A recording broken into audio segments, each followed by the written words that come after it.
I mean, you guys have had a very busy summer in the recreation department. There's been lots going on, eh? It has been busy, but Yeah. never too busy for you. Oh, excellent.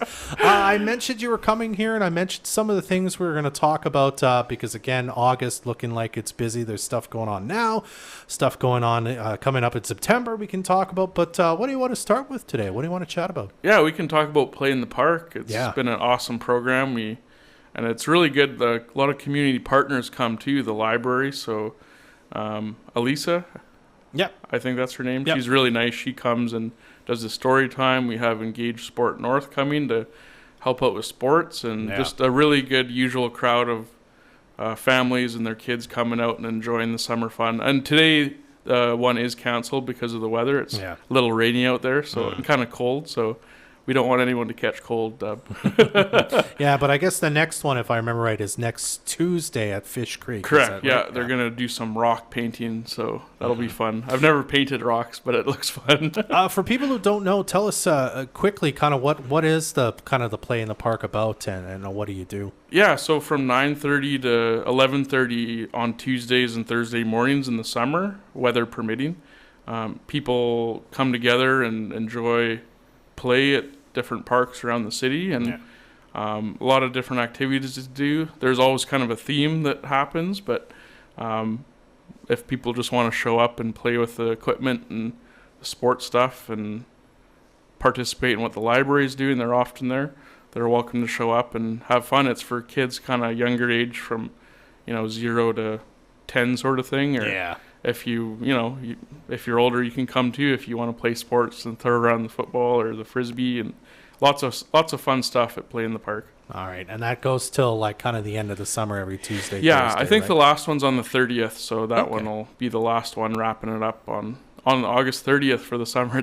Summer stuff flies by so fast. let's not talk about that yet. What else is happening right now with recreation, David? So we do have some spots in our summer camp coming up. So it's on our Flex registration system on ActiveNet.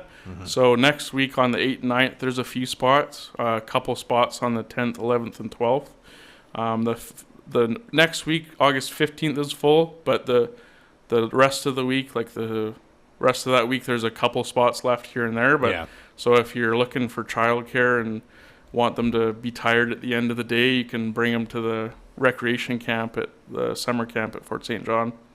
Okay, cool. That's just like, is that also for all of August, or is that just kind of like you said, like the next week? Or Yeah, whatever? so next week they're back-to-back weeks. So from the 8th to the I 12th is we kind of do back-to-back weeks, and we don't do every single week just because of our staff Yeah. resources, and we have other programs going. So, and we want to give them a break sometimes too. But so the 8th to the 12th, and then I believe the 15th to the 19th, I believe. So those are our last 2 summer camp weeks. So next week and then the back-to-back week after that. So Okay. a lot of different activities, from swimming to bouncy castles to crafts, or we do tours at the archery range. So we go to Totem. They're awesome. Even the fire hall hosts us sometimes Nice. too, to do some tours of the fire trucks. So that's pretty cool. Very cool. And anything else you want to talk about before we talk about One Stop? The poker ride. So we have the annual Peace Region Community to Community Poker Ride. That's Yeah. quite a name. But yeah, we call it the Poker Ride for short. So every different visitor center within the Peace Region enjoys this, and a lot of awesome people that have motorbikes come out and enjoy this. It'll start at 9 a.m. So, and then they'll do a route around the region, and they come back at 5. And then if they want, they can purchase a poker hand, so you get to choose at each visitor center a couple cards, and the top hand wins the pot of everything. It's half the pot, and last year it was like over $700, which was pretty cool. Yeah. And it could go towards your gas bill with the high price of gas and Yeah. fuel. And then the other half goes to a local charity. So it's a really good program. But you don't have to if you're not a gambler and don't want to risk losing $35 and not gaining anything back. But you do have to pre-register. So just for safety reasons, and you have to sign a waiver, and we have to make sure you're safe and know where you are. So you do have to pre-register, but it's a really fun annual event that everyone enjoys in our community that is a motorbiker. How do you register for it, by the way? You can register in person. That's the easiest way. And if you want to skip the lineup, like all the process of everything, you can go to the visitor center in advance. Okay. Or you can do it on the day of. It just takes a little longer, and there's often up to like 50 or more riders, so it can get a little clogged up. But we'll get you through and on your hog or your bike and get you on your way. All right. And then one last thing I wanted to make sure we talked about. You guys did announce One Stop, the community registration. I can't remember if there was one in the spring or not, but anyway, it usually happens at least once or twice a year.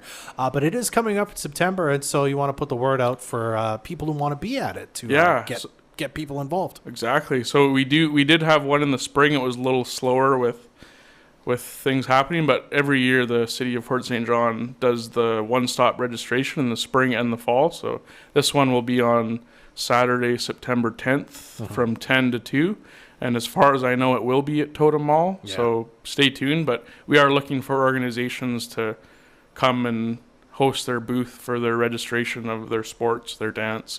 A lot of different activities from everything to dance and hockey to Tai Chi and clubs. Yeah.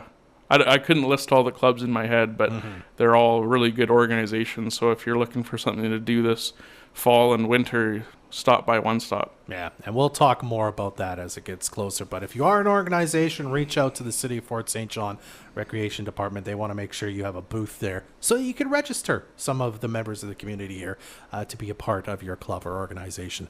Anything else you want to say before we wrap up here, David? That's awesome. Thanks, Warren. That's a lot of different things happening. We appreciate you guys helping us cover all this stuff. Thank you. I'm always happy to talk to you, David.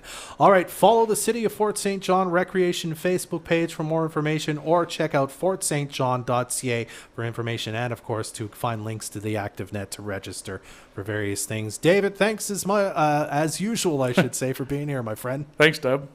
Energetic